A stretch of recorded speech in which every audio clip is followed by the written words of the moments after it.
하나님 말씀 보시겠습니다. 이사야 32장 9절에서 20절까지입니다. 이사야 32장 9절에서 20절까지 한 절씩 저와 교독하도록 하겠습니다.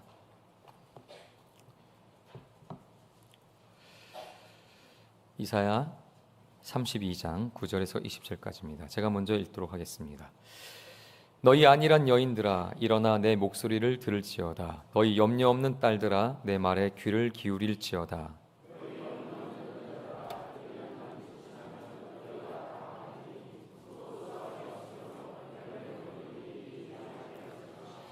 너희 안일한 여자들아, 떨지어다. 너희 염려 없는 자들아, 당황할지어다. 옷을 벗어 몸을 드러내고 배로 허리를 동일지어다.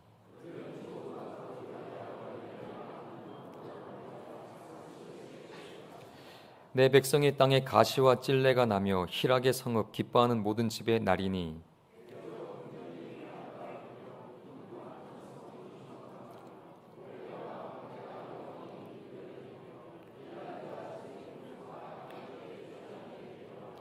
마침내 위에서부터 영을 우리에게 부어주시리니 광야가 아름다운 밭이 되며 아름다운 밭을 숲으로 여기게 되리라.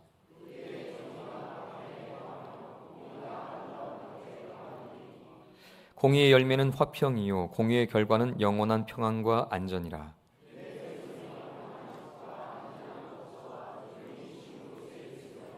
그 숲은 우박에 상하고 성읍은 파괴되리라.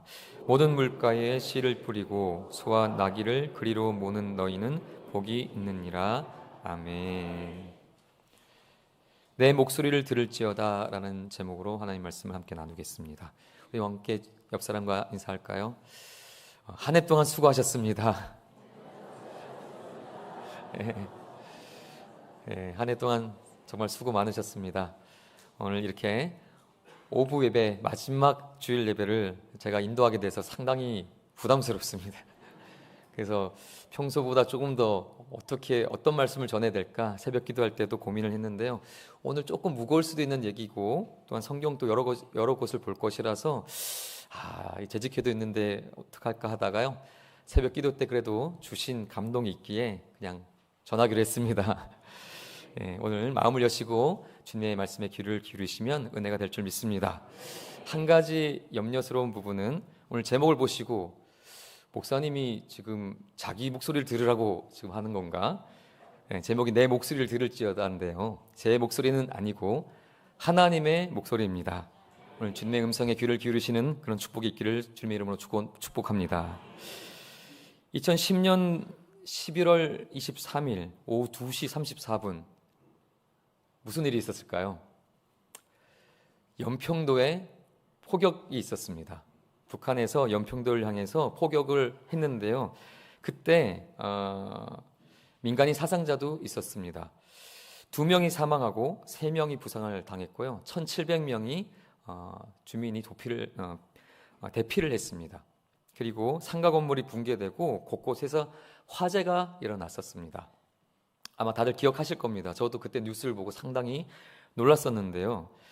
1950년대에 있었던 그 전쟁 이후에 정전협정이 맺어지고 나서 처음으로 발생한 민간인을 향한 폭격이었습니다. 그때 이 폭격이 있을 때 뉴스를 보면요. 그때 많이 회자됐던 단어가 있는데요. 전쟁 불감증입니다. 전쟁이 실제로 발생할 수도 있는 위기 상황이었기 때문에 우리가 그동안 너무 전쟁이라는 것이 멀게만 느껴졌는데 코앞에 전쟁이 발발할 수도 있었다. 그래서 우리가 전쟁 불감증에 빠져 있었던 것은 아닌가 이렇게 돌아보는 기사가 많이 나왔었습니다. 제가 어떤 인터넷 사이트를 갔었을 때요. 청년 하나가 올린 댓글이 되게 인상 깊었거든요. 그때 한 청년이 이번에 북한 폭격이 있은 후부터 잠을 잘 수가 없다. 너무 두렵고 무서워서. 그 청년은 전쟁을 겪은 세대가 아닌데요. 그 연평도 폭격 사건 때문에 전쟁에 대한 두려움을 실제로 느꼈고 잠을 자지 못했다고 글을 올린 것을 제가 봤습니다. 전쟁이 설마 일어날까? 일어날 수도 있었던 거죠. 이 사건 때문에 우리가 안일했던 안보나 어떤 그 전쟁에 대한 위기감을 새롭게 일깨울 수 있었습니다. 근데 오늘 본문을 보시면 전쟁은 전쟁보다 더 무서운 어떤 일들에 대한 하나님이 우리를 깨우시는 그런 말씀을 볼 수 있는데요. 우리가 안일한 우리를 향해 주시는 하나님의 말씀을 한번 보시겠습니다. 이사야 32장 9절을 한번 같이 읽어보겠습니다. 너희 안일한 여인들아 일어나 내 목소리를 들을지어다. 너희 염려 없는 딸들아 내 말에 귀를 기울일지어다.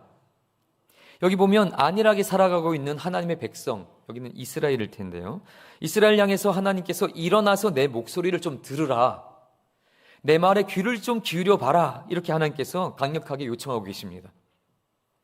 근데 이 말씀은 그 이스라엘만 향한 말씀이라고 보기가 힘듭니다. 왜냐하면 우리가 본문을 다 살펴볼 수는 없는데요. 그 앞에 가시면 1절과 2절에 이렇게 얘기하거든요. 보라 장차 한 왕이 공의로 통치할 것이다. 방백들이 정의로 다스릴 것이다. 이런 얘기를 합니다. 공의로 통치할 한 왕이 앞으로 장차 나타날 것이다. 그는 어떤 왕이냐면 피난처가 되시고 목마른 자에게 물을 먹여주시고 또한 무겁고 수고하고 무거운 짐진 자들을 쉬게 할 그런 왕입니다. 누구를 말하는 걸까요? 학자들은 이것이 그리스도에 대한 예언이라고 말합니다. 누구입니까? 바로 예수 그리스도에 대한 예언인 것입니다. 그러니 오늘 이 본문에 기록된 이후에 나오는 본문이 우리가 읽은 9절에 안일한 자들아 귀를 기울이고 내 목소리를 들으라 할 때 이것은 단순히 이스라엘 향한 경고가 아니라 그리스도 예수를 통하여 구원받은 하나님의 백성인 오늘 우리를 향한 경고도 되는 것입니다. 오늘 우리를 향하여 하나님께서 내 목소리에 귀를 기울이라 하시는데요. 도대체 무엇에 대한 경고를 주실까요? 우리 10절부터 12절까지 한번 그 하나님의 경고의 메시지에 귀를 기울여 보도록 하겠습니다. 함께 읽겠습니다.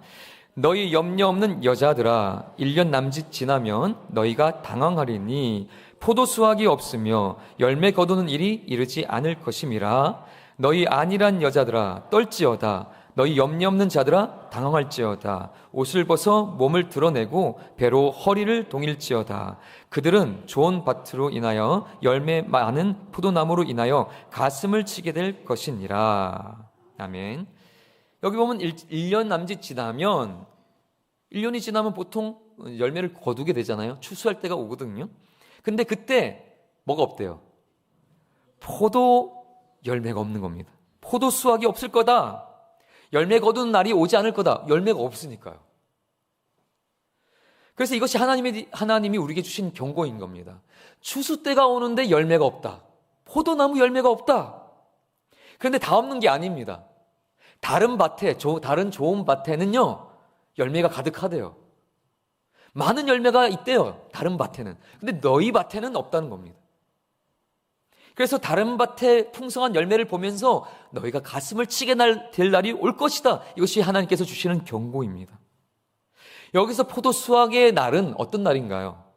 보통 수확은 많은 예언서에 말씀하는 것처럼 수확의 날은 추수의 날이고 이것은 심판을 말합니다. 예수 그리스도가 오셔서 심판의 주로 우리 앞에 그 열매를 찾으시는 날, 그 심판의 날이 임박했음을 오늘 말씀이 보여주고 있거든요. 그러니 이 경고는 주님이 다시 오실 날에 하나님의 그 크고 두려운 날에 대한 심판의 날을 말씀하는 거고, 그 날에 무엇을 찾으시겠다는 겁니까? 우리에게서 무엇을? 열매를. 근데 어떤 열매예요? 포도 열매입니다. 그래서 이 포도 열매에 대한 그 하나님께서 마지막 심판의 날에 열매를 찾으실 것에 대해서 예수님도 이렇게 말씀을 하셨습니다. 우리 마태복음 7장도 한번 가보실까요? 마태복음 7장에 가보시면 예수님께서 말씀을 산상수훈 중에 이렇게 열매에 대한 경고의 말씀을 주셨거든요. 18절부터 21절 한번 읽어보겠습니다. 좋은 나무가 나쁜 열매를 맺을 수 없고 못된 나무가 아름다운 열매를 맺을 수 없느니라. 아름다운 열매를 맺지 아니하는 나무마다 찍혀 불에 던져지느니라. 이러므로 그들의 열매로 그들을 알리라. 나더러 주여 주여 하는 자마다 다 천국에 들어갈 것이 아니요 다만 하늘에 계신 내 아버지의 뜻대로 행하는 자라야 들어가리라. 아멘. 사실 이것은 무서운 말씀입니다. 상당히 부담스러운 말씀입니다. 예수님은 열매 없는 나무가 다가올 심판의 날에는 도끼로 찍혀서 불에 던져질 것이다, 이렇게 경고하셨습니다. 그리고 이어지는 말씀을 보면 나더러 예수님을 향하여 주여 주여 하는 자가 다 천국에 들어갈 것이 아니라고 했습니다. 예수님을 주여라고 부른다는 것은 무슨 의미일까요? 나 예수님 압니다. 나 예수님 믿습니다. 이렇게 말하는 자들인 거죠. 스스로 성도라고 생각하는 자들일 텐데요. 그들이 나 스스로 믿음이 있다고 아무리 생각하고 예수님을 주여라고 부른다 하더라도 천국에 들어갈 진짜 믿음 있는 사람은 뭐가 있는 자? 열매 있는 자라는 것입니다. 그러니 진정한 믿음 어떻게 확인할 수 있습니까? 열매로 확인된다는 것이죠.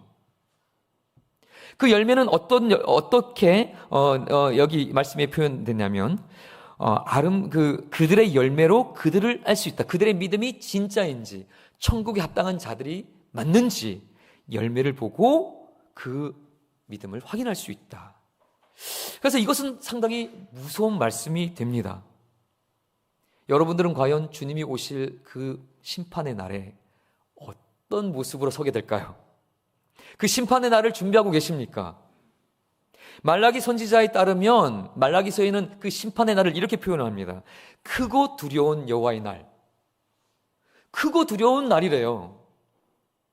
우리는 지금 전쟁, 북한이 보여줬던 아까 살펴봤던 연평도에 폭격이 있어서 단 2명이 죽어도 우리가 그것 때문에 막 두려움에 밤잠을 못 자는 일이 벌어지는데요. 우리가 생각하는 전쟁보다 더 크고 두려운 날이 올 것이라는 얘기입니다. 그 날이 무슨 날이죠? 주님의 심판의 날입니다. 근데 우리가 그 날을 정말로 두려워하고 있는가? 그 날이 만약 당장 오늘 이 자리에 이루어진다면 난 그 날을 맞을 준비를 하고 있는가? 그 날을 어떻게 준비하는 거죠? 열매를 맺음으로. 그러니 지금 우리가 우리 자신의 삶을 돌아볼 때 분단이 한 50년, 60년 이렇게 되면서 그 전쟁, 분단 이후에 전쟁에 대한 불감증이 생겼잖아요. 전쟁 불감증이. 그런데 예수님이 오신 후 2000년이 지나갔습니다. 그 2000년이 지난 시간 속에 우리는 어느덧 영적 불감증에 빠진 것은 아닌가. 그래서 베드로후서 3장에 보시면요. 없는데 제가 읽어드릴 겁니다.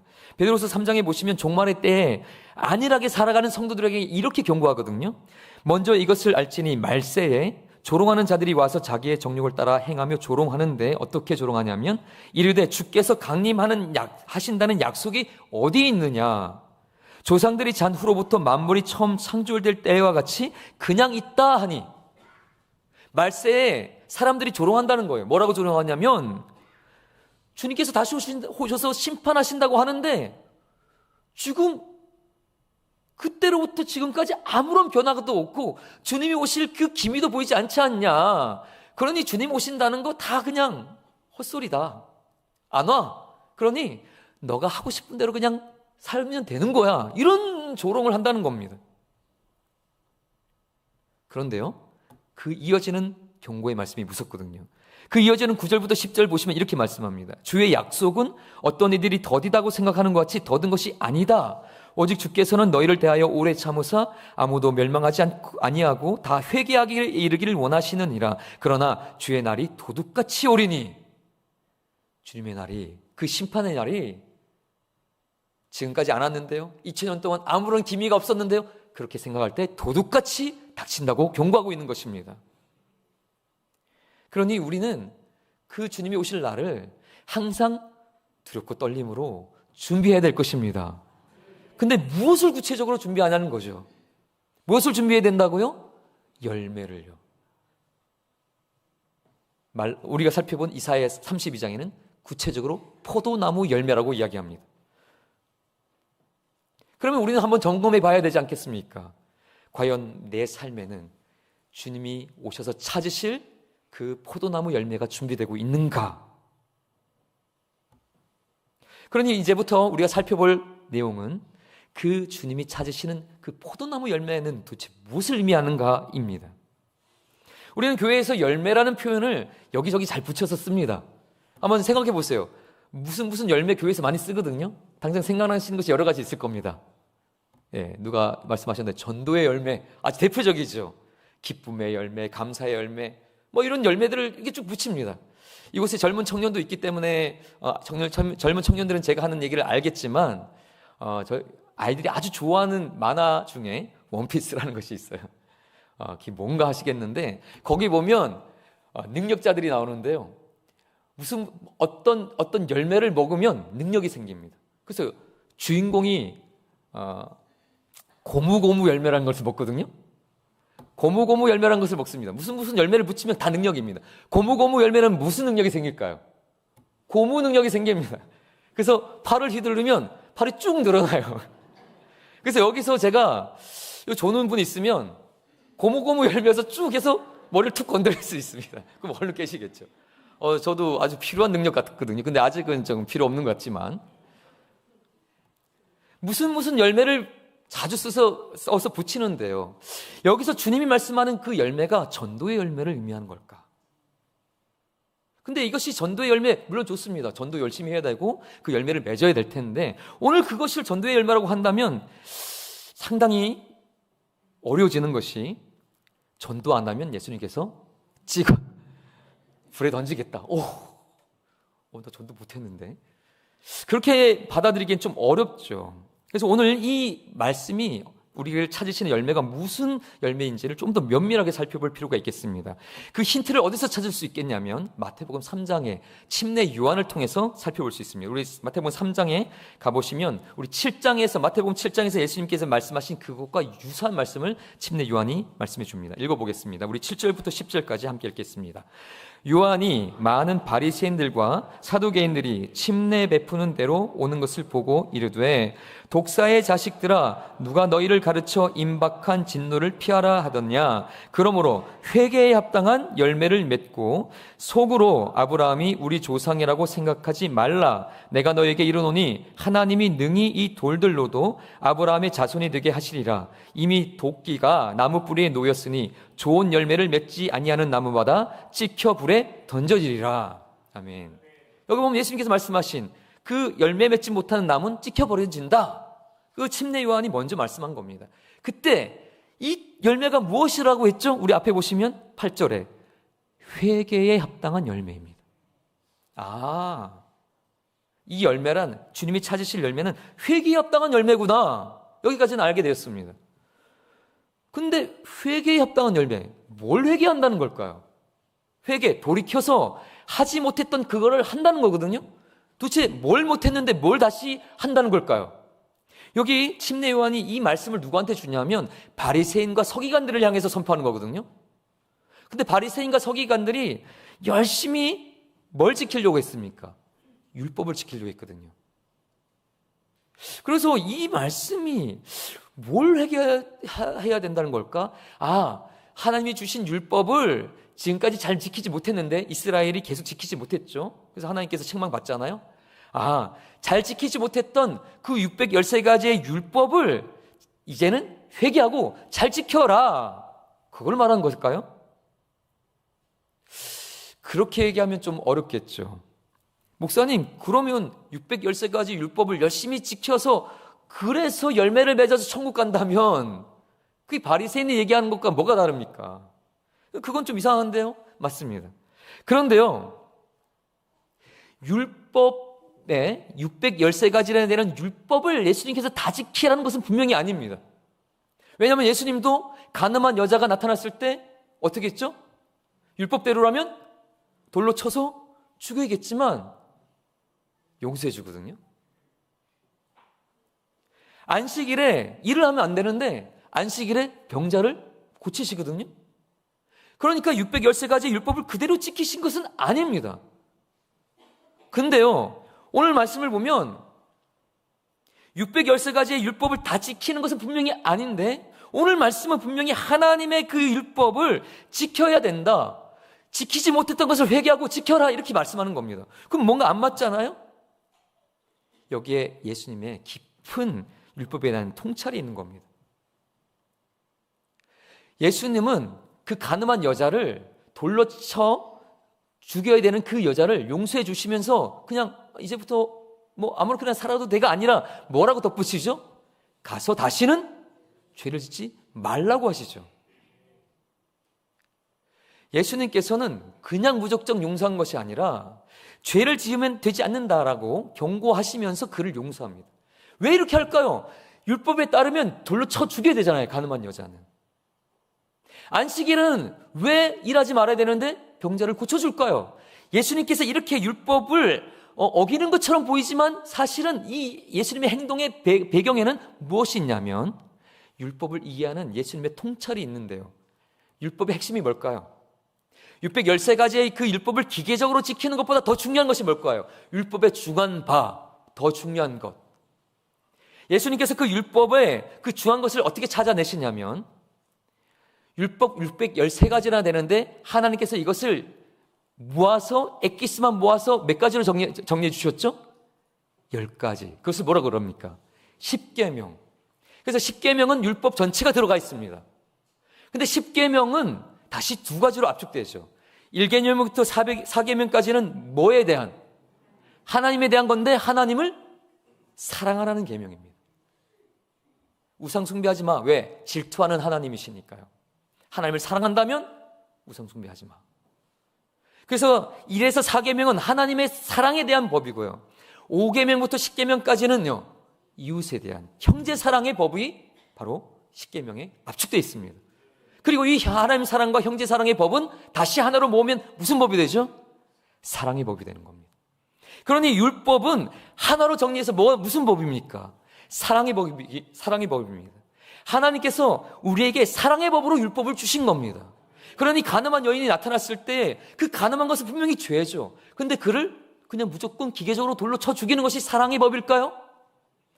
아니죠. 예수님은 그 가늠한 여인에게 다시 기회를 주셔서 너가 회개하고 돌이킨다면 하나님께서 죄인이라도 회개하고 돌아온 자를 하나님께서는 용서하고 새로운 기회를 주시는 분. 그러니 새로운 기회를 줄게. 가서 다시는 죄를 범하지 말아라. 이렇게 사랑의 법으로 재해석해서 가늠한 법을 새롭게 적용하는 것입니다.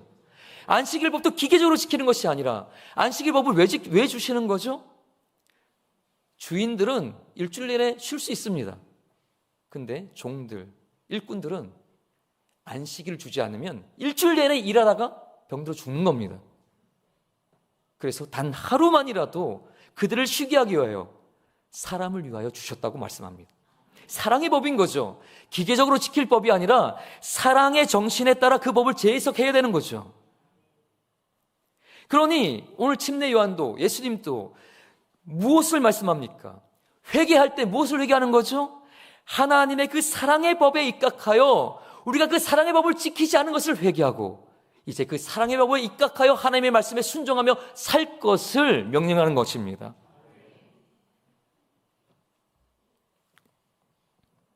그래서 그것에 대한 증거가 어디 나옵니까?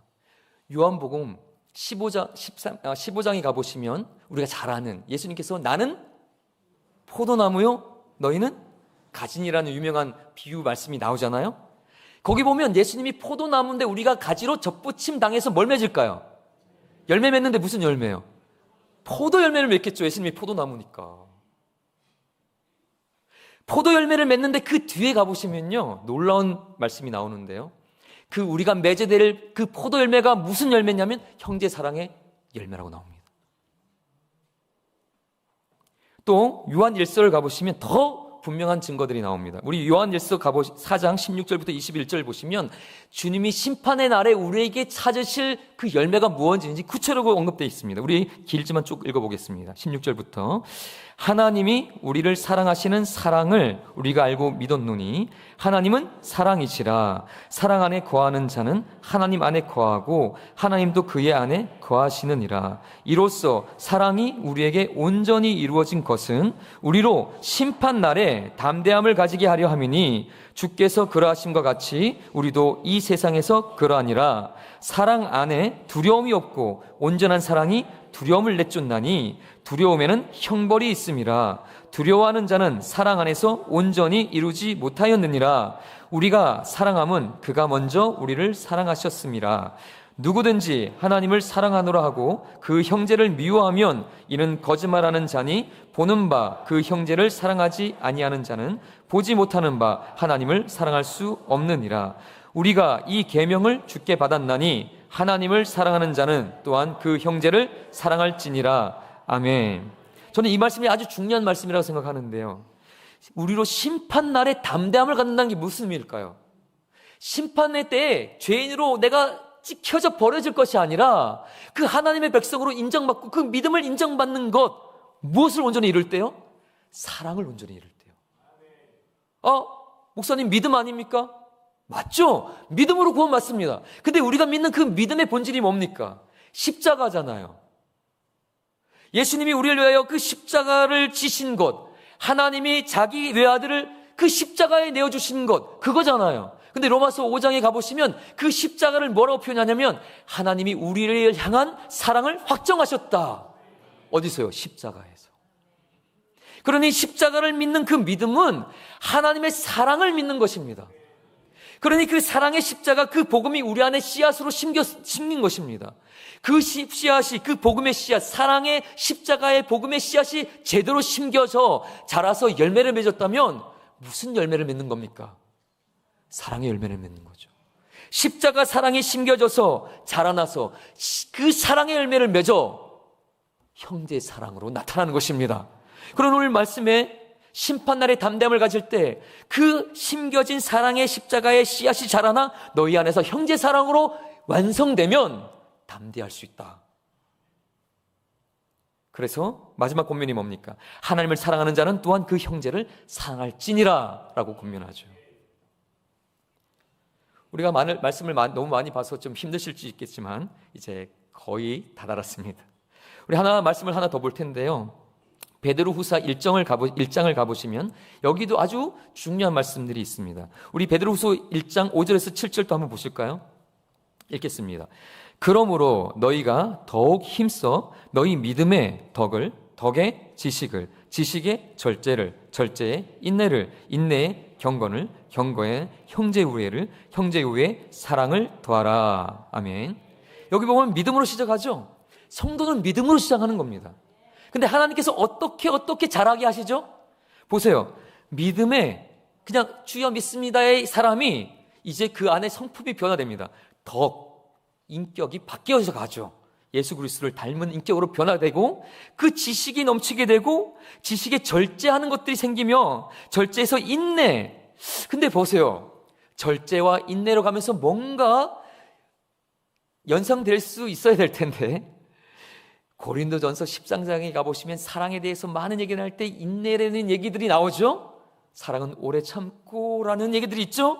근데 보세요. 이 믿음이 자라서 어디로 가고 있는지. 절제, 인내에서 경건에, 경건에서 형제 우애, 그리고 마지막 뭘로 가죠? 사랑으로. 그 믿음이 사랑의 결실을 향하여 나가는 것입니다. 그래서 이어지는 8절부터 11절 보시면 이렇게 그 사랑의 열매, 믿음의 시작돼서 사랑의 열매를 맺은 사람 우리에게 뭐라고 말씀하는지 더 읽어보겠습니다. 8절부터. 이런 것이 너희에게 있어 흡족한 즉 너희로 우리 주 예수 그리스도를 알기에 게으르지 않고 열매 없는 자가 되지 않게 하려니와 이런 것이 없는 자는 맹인이라 멀리 보지 못하고 그의 옛죄가 깨끗하게 된 것을 잊었느니라. 그러므로 형제들아 더욱 힘써 너희 부르심과 택하심을 굳게 하라. 너희가 이것을 행한즉 언제든지 실족하지 아니하리라. 이같이 하면 우리 주 곧 구주 예수 그리스도의 영원한 나라에 들어감을 넉넉히 너희에게 주시리라. 아멘. 성도들이 쉽게 착각하는 것이 뭐냐면요, 믿음으로 끝난다는 것입니다. 아니요. 진정한 믿음은요, 사랑의 십자가 복음이 심겨진 것이기 때문에 반드시 사랑의 열매로 나타나야 되는 것입니다. 그것이 진정한 믿음이고 주님이 찾으시는 진정한 믿음의 사람인 거죠.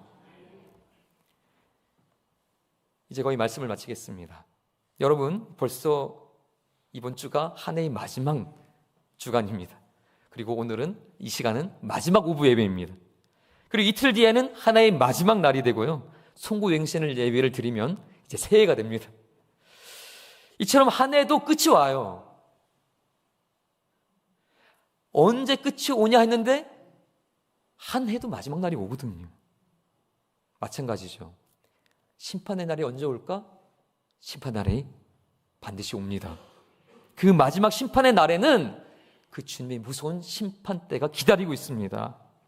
그렇기 때문에 우리는 그 심판대 앞에 서기 전에 우리의 믿음에 합당한 사랑의 열매를 준비해야 될 것입니다. 그 사랑의 열매는 어떻게 맺어집니까? 하나님을 향한 사랑으로, 또는 형제를 향한 사랑으로 준비되는 것입니다. 올해 얼마나 하나님을 향한 사랑의 열매를 맺으셨습니까? 또 한 해 얼마나 형제 사랑의 열매를 맺으셨습니까? 지금 이 시간이 이제 끝나면 재직회를 하면서 한 해 우리 교회 사역에 결산할 거거든요. 교회 사역만 결산하는 것이 아니라 올 한 해 나의 삶도 결산해야 될 것입니다. 올 한 해 지나가면 끝납니다. 근데 올 한 해 아무런 사랑의 열매도 맺지 못했다면 그건 정말 부끄러울 수밖에 없는 것입니다. 저는 뭐가 많아서 그런 것이 아닙니다. 저 역시 부끄러울 수밖에 없겠죠. 자기 사랑의 열매는 많이 맺었습니다. 근데 하나님을 향한 사랑의 열매는요? 성도를 위한 사랑의 열매는요? 얼마나 됩니까? 오늘 내 목소리를 들을지어다라고 하나님께서 강력하게 말씀하실 때 우리는 그 음성에 귀를 기울이고 하나님의 사랑의 열매, 형제 사랑의 열매를 반드시 맺어야 될 것입니다. 제가 금요일 오후에 목장 예배를 인도했거든요. 한 목자님이 이제 어디 사정이 있어서 가시는 바람에 제가 대신 인도를 했는데요. 처음으로. 근데 한 집사님께서 자기 얘기를 해주셨습니다. 5년 전에 혈액암 판정을 받으셨었다고 합니다. 백혈병인 거죠. 그래서 병원에서도 죽는다고 했는데 한 3주 전에 완치 판결을 받으셨다고 이렇게 나눠주셨습니다. 그래서 제가 놀랐습니다. 그런 병도 이게 치유가 되는구나. 물론 제가 목사고 하나님을 믿는데도 정말 놀랍지 않습니까? 할렐루야. 네, 하나님의 능력 가운데 그 은혜 부심을 감사합니다. 너무 기쁜 소식이죠. 근데 그 이야기를 하시면서 이런 얘기를 덧붙이셨습니다. 본인이 너무 힘들어서 정말로 죽을 것처럼 힘들었는데 그때 병원에 입원했을 때 그 목장 식구가 반찬을 만들어가지고 아주 수시로 와가지고 본인을 위로하고 이렇게 돌봐줬다는 겁니다. 본인이 그런 것들을, 그 사랑을 받았기 때문에 그런 사랑의 힘으로 그렇게 주님의 치유도 경험하게 된 것입니다. 우리가 이런 것을 보면서 우리 교회에도 정말 주님의 사랑으로 섬기는 분들이 많이 있구나, 그것을 느꼈습니다. 오늘 많은 고생하셨고 올 한 해 동안 많은 섬김이 있었을 겁니다. 너무 잘하셨습니다. 그런데 올 한 해 많이 사랑의 열매를 맺지 못하신 분이 있다면 내년 한 해는 조금 더 결단하시면 좋겠습니다. 혹시 사랑의 열매를 맺기 힘드신 분이 있다면 우리 이제 진짜 마지막인데요. 이사야 32장 15절 우리에게 소망 주시는 말씀을 마지막 보고 마치겠습니다. 사랑의 열매가 맺혀지지 못해서 남의 밭의 열매를 보면서 네 밭은 왜 이렇게 아무것도 없나 할 때 하나님께서 이런 소망의 말씀을 주셨습니다. 이사야 32장 15절 마침내 위에서부터 영을 우리에게 부어주시리니 광야가 아름다운 밭이 되며 아름다운 밭을 숲으로 여기게 되리라. 열매 없는 밭이 회복된다는 건데요, 그냥이 아니라 뭐가 부어졌어요? 성령이 부어주셔서 열매 맺는 좋은 밭으로 바뀐다는 겁니다. 왜 그럴까요? 로마서 5장 5절 마지막입니다. 읽어보겠습니다. 소망이 우리를 부끄럽게 하지 아니함은 우리에게 주신 성령으로 말미암아 하나님의 사랑이 우리 마음에 부은 바 됨이니. 아멘. 성령님이 우리 안에 임하시면 하나님의 사랑이 우리 마음에 부어진대요. 그래서 뭘 맺게 될까요? 사랑의 열매를 맺게 되는 것입니다. 내 좁쌀 같은 마음의 그걸로는 맺을 수 없는 사랑의 열매가 하나님의 성령을 통하여 하나님의 사랑이 부어짐으로 형제를 사랑하고 할 수 없는 그 사랑으로 섬기게 되고 주님의 영광을 위해서 주님을 사랑하는 마음으로 나를 드리게 되는 그 일이 일어나게 된 것입니다. 오늘 내 사랑이 너무 작게 느껴지신다면 먼저 올 한 해 내년에 시작할 때 신년 기도회 때 그 부흥회가 있잖아요. 성백영 목사님 통해서 신년에 새로운 말씀을 주실 텐데 그 말씀을 붙잡으며 성령님 내 안에 충만히 임재해 주시고 내년 한 해 사랑의 열매를 많이 맺을 수 있도록 하나님의 사랑의 마음을 내 안에 부어주세요. 그런 결단으로 또 부흥회도 기대하시고 그리고 그 하나님이 부으신 사랑으로 하나님을 향한 사랑의 열매와 형제를 향한 사랑의 열매를 맺으시면 내년 한 해 결산하실 때 주님이 기뻐하시는, 광주리에 한가득 하나님께서 기뻐하시는 사랑의 열매를 올려드리는 그런 은혜의 한 해가 될 줄 믿습니다. 우리 함께 기도하고 마치겠습니다. 우리 자신을 돌아보시면서 우리 함께 한 해를 결산하는 마음으로 함께 기도하겠습니다. 하나님, 돌아보니 부끄러운 것이 너무 많습니다. 자기 사랑의 열매는 많은데 하나님을 향한 사랑의 열매와 형제 사랑의 열매는 너무 적사오니 주님 불쌍히 여겨주시고 내년 한 해는 성령을 통하여 하나님의 사랑의 열매를 충만히 맺게 도와주옵소서. 그렇게 기도하십시다. 기도합니다. 하나님 아버지, 주님의 은혜를 사모하며 함께 기도하오니 주님 이곳에 임재하여 주시고 아버지 성령님 우리 안에 깨닫는 마음과 주님의 뜻을 분별하는 마음을 주시옵소서. 주님께서 우리를 향하여 말씀하십니다. 내 목소리에 귀를 기울일지어다. 열매 없는 너희여, 아니란 너희여, 그 심판의 날을 생각하고 그 열매 맺기를 힘쓰라고 주님께서 말씀합니다. 하나님, 우리는 너무나 아버지 사랑이 작아 이기적이고 아버지여 자기중심적이요 아버지, 그래서 하나님을 향한 사랑과 형제 사랑의 자리로 나갈 수 없고 아버지여 주님께서 찾으시는 그 풍성한 열매를 맺을 수 없지만 이 시간에 성령님을 의지하여 다시 한번 하나님의 사랑의 마음을 구합니다. 우리 안에 하나님의 사랑의 마음을 부어 주시옵소서. 그래서 올 한 해 정말 부끄러웠었지만 이제 내년 한 해는 새로운 마음으로 주님의 몸된 교회를 위하여, 성도를 향하여, 우리 또한 다음 세대 아이들을 향하여 그들을 마음에 품고 사랑으로 섬기기 원합니다. 주여, 사랑의 열매를 맺을 수 있는 그런 내년 한 해가 되도록 역사하여 주시옵소서. 주님, 우리를 붙잡아 주시고 주의 사랑으로 충만케 하여 주시옵소서. 주님 감사합니다. 주님 찬양합니다. 주님 도와주옵소서. 사랑의 아버지 하나님 감사합니다. 오늘 주의 말씀에 귀를 기울여 주님의 그 간절한 마음을 오늘 들었습니다. 주님, 부끄럽습니다. 이 이기적이고 좁쌀 같은 이 나의 사랑에 성령을 통하여 하나님의 사랑의 마음을 부어 주시옵소서. 그래서 오늘 올 한 해 돌이켜 볼 때에 너무나 주님께 드릴 그 사랑의 열매가 너무나 작은데요, 내년 한 해는 달라지기 원합니다. 내년 한 해는 정말로 하나님을 향하여, 주의 몸된 교회를 향하여 풍성한 사랑의 열매를 맺기 원하고 정말 나 자신을 주님께 드릴 수 있는 그런 헌신의 그 사랑의 열매가 맺어지게 하여 주시옵소서. 또한 우리가 돌아봐야 될 많은 성도들이 있습니다. 중보기도의 자리에 나와 성도를 향해 부르짖으며 또한 병중에 있는 자들 돌아봐야 될 때를 많습니다. 주여, 올 한 해 하지 못한 그 사랑을 내년 한 해는 더욱더 사랑의 열매를 맺을 수 있게 도와주셔서 내년 한 해를 결산할 때는 풍성한 사랑의 열매로 하나님 앞에 올려드리는 귀한 축복의 한 해가 될 수 있도록 주님 도와주시옵소서. 감사하며 예수님 이름으로 기도합니다. 아멘.